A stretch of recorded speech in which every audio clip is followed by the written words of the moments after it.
নমস্কার বন্ধুরা, তোমরা কেমন আছো? আমি ভালো আছি। আজকে আমি রান্না করব ইলিশ মাছের ভাপা।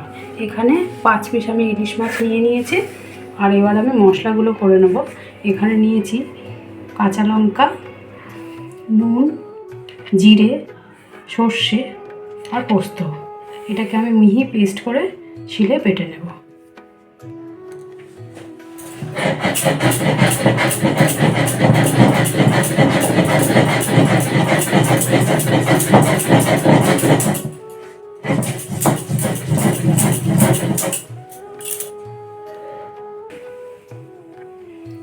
দেখো বন্ধুরা, আমার বাটা হয়ে গেছে, সর্ষে পোস্তটা বাটা হয়ে গেছে। এইবারে আমি মাছটাকে এই টিফিন বক্সে আমি নিয়ে নেব। 5 পিস মাছ নিয়ে নিলাম। এবারে আমি এর মধ্যে দেব পরিমাণ মতো নুন,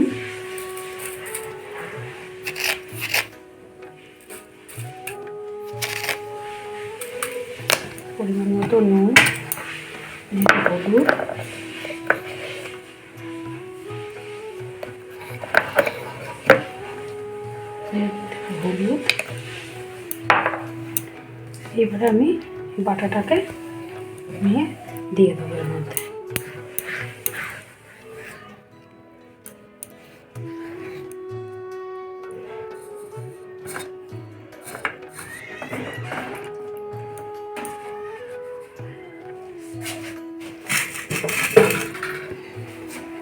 এরপরে দেবো আমি কাঁচা সর্ষের তেল, বেশ কিছুটা কাঁচা সর্ষের তেল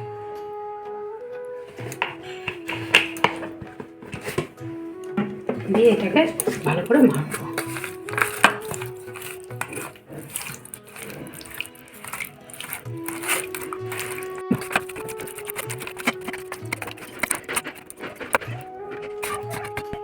দেখো বন্ধুরা, মাখা হয়ে গেছে। এবার উপর থেকে আর একটু কাঁচা তেল দিয়ে দেবো।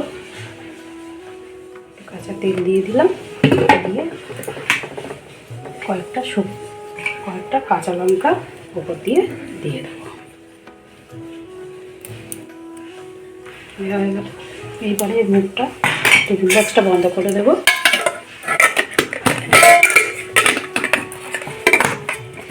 দিয়ে এবারে এই কড়ার মধ্যে আমি একটু জল দেব। জল দিলাম, দিয়ে একটা স্ট্যান্ড বসিয়ে দেবো। দিয়ে জলটাকে চাপা দিয়ে দেবো, গরম হতে দেবো জলটাকে।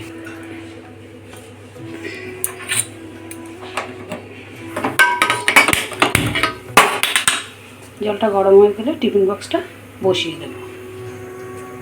এবার ঢাকনাটা খুলে নিচ্ছি বন্ধুরা। জলটা একটু হালকা গরম হয়ে গেছে। আমি এখন টিফিন বক্সটা এর উপরে বসিয়ে দেবো, দিয়ে এটাকে ঢাকনা দিয়ে দেবো।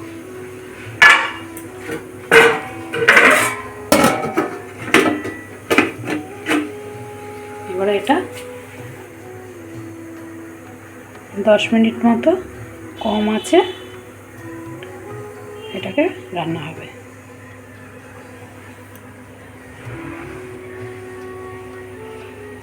বন্ধুরা, ফাইনালি আমার মাছটা হয়ে গেছে।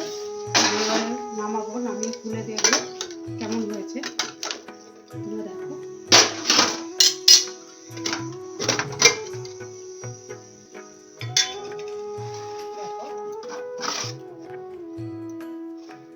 বন্ধুরা, আমার ইলিশ মাছের ভাপা রেডি। যদি তোমাদের ভালো লেগে থাকে তাহলে আমাকে একটা লাইক করো এবং কমেন্টে অবশ্যই জানাতে